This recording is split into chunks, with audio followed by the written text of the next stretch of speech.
Olá, boa noite. Meu nome é Valdo e o meu grupo é responsável por falar sobre o segundo sistema de arquivo, que é EXT2.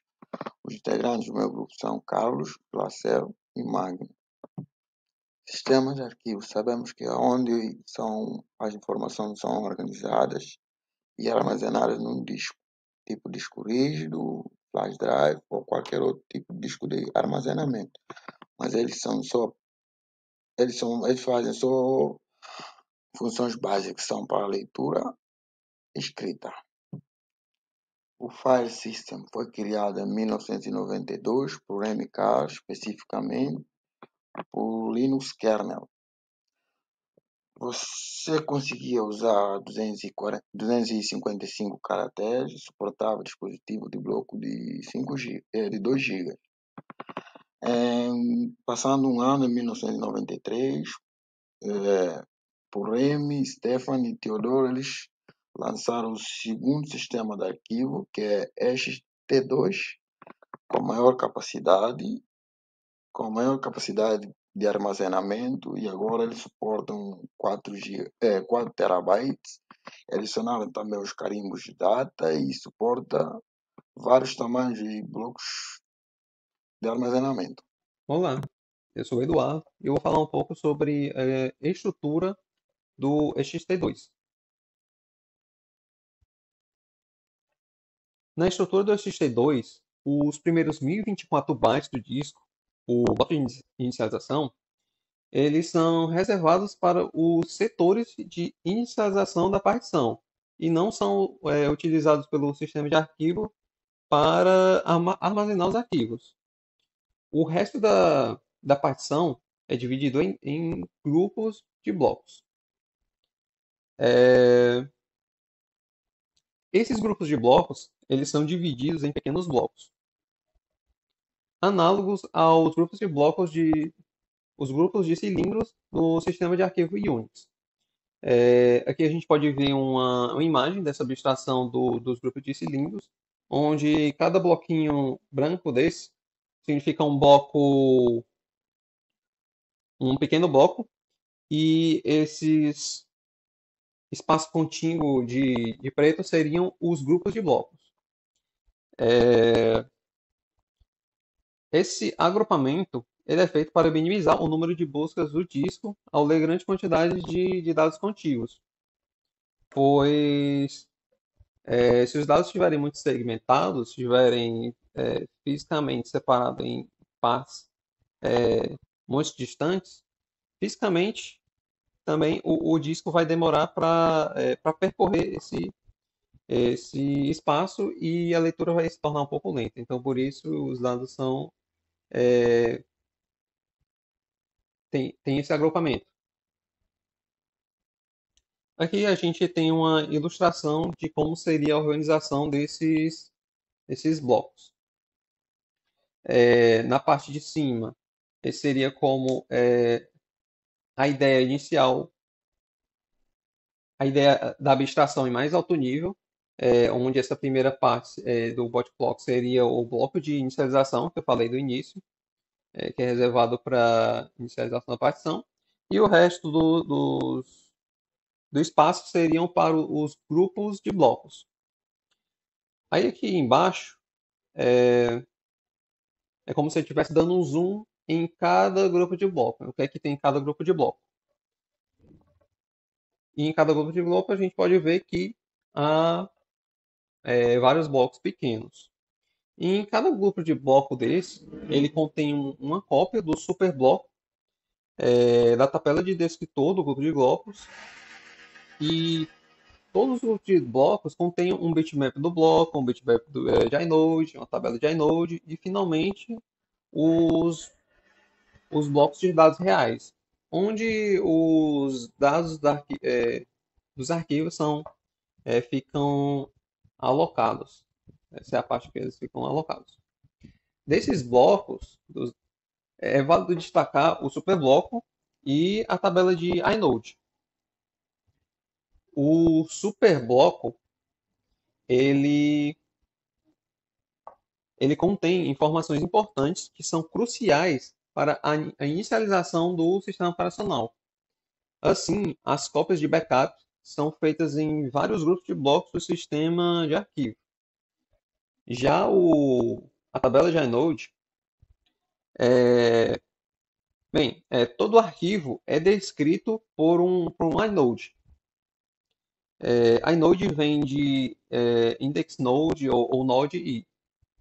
Esse inode é uma estrutura de dados com tamanho padrão de 1024 bytes.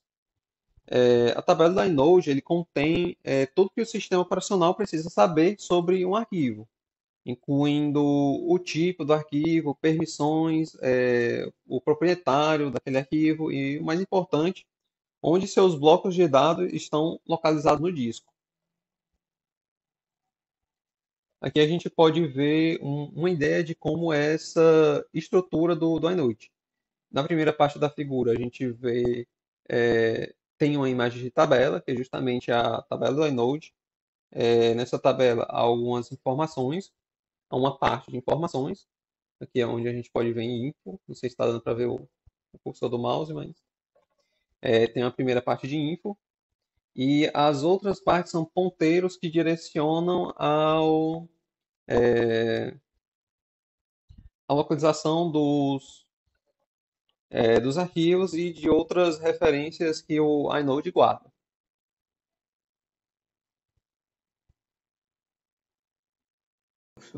Eu vou falar de diretórios.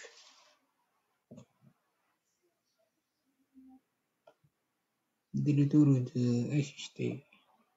A XT implementa diretórios como um tipo especial de arquivo, que contém nome de arquivo junto com os números de modo correspondente, como mostra a figura.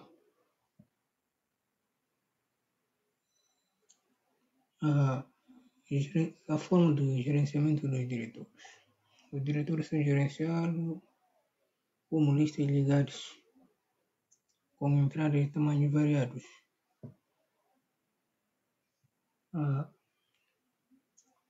Cada entrada possui os seguintes campos: número do inode, tamanho de entrada, tamanho de nome, tipo de arquivo e nome do arquivo, como mostra a tabela ao lado.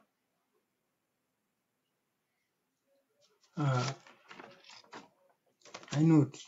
Os inodes são criados no momento de formatação da lógica do dispositivo. Assim é possível redimensionar o número de inodes de acordo com a capacidade do dispositivo e o tipo de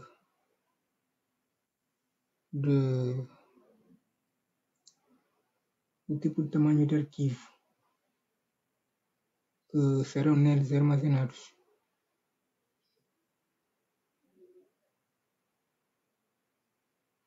Inodes podem ser de tamanhos fixos, podem ter 2 endereços diretos, um endereço indireto, um duplamente indireto e um triplamente indireto. Endereço de 4 bytes, totalizando 32 bits. Boa noite. Agora, dando continuidade com a apresentação do ST2, né? Eu queria falar um pouco sobre a limitação do sistema de arquivos ST2. Basicamente, a limitação que ele tem é em razão com a formatação dos arquivos, né, de dados e o próprio kernel do sistema operacional. E com essa formatação, ela tem que se adaptar para poder trabalhar com os tamanhos dos dados, como é configurado o tamanho dos dados também, os nodes e os blocos de dados, né? Assim, ele é, como eu falei, que é dependente, né?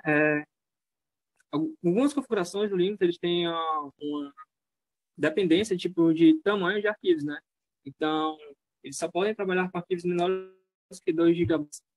Se for maior, já não tem essa capacidade de trabalho. Então, na verdade, ele tem um cálculo para o tamanho do bloco, mas geralmente a gente tem como ideia um tamanho de bloco de 2 GB. O cálculo está aqui abaixo, né? Como vocês podem ver, onde B é o tamanho do bloco, ele segue esse padrão aqui, essa equação. Esse B ele vai variar com a estrutura do bloco, claro, e também tem os próprios blocos, os blocos inodes, que eles que também vão variar muito com o tamanho dele. Basicamente, esse é o padrão de tamanho de limite, só que atualmente a gente tem até versões melhores de limites, né? Eles têm um tamanho de blocos maiores, tipo de 2 e tal, e fica mais fácil de trabalhar. Basicamente é isso. Agora eu vou falar um pouco sobre a extensão de compressão, né? O Etu Compre, que ele é uma modificação do HT2. Ele não chega a ser um sistema de arquivos em si, mas ele é tipo uma melhoria. Uma modificação do HT2, que ele oferece suporte para descompactação de arquivos, né? Então, ele compacta e descompacta, na verdade.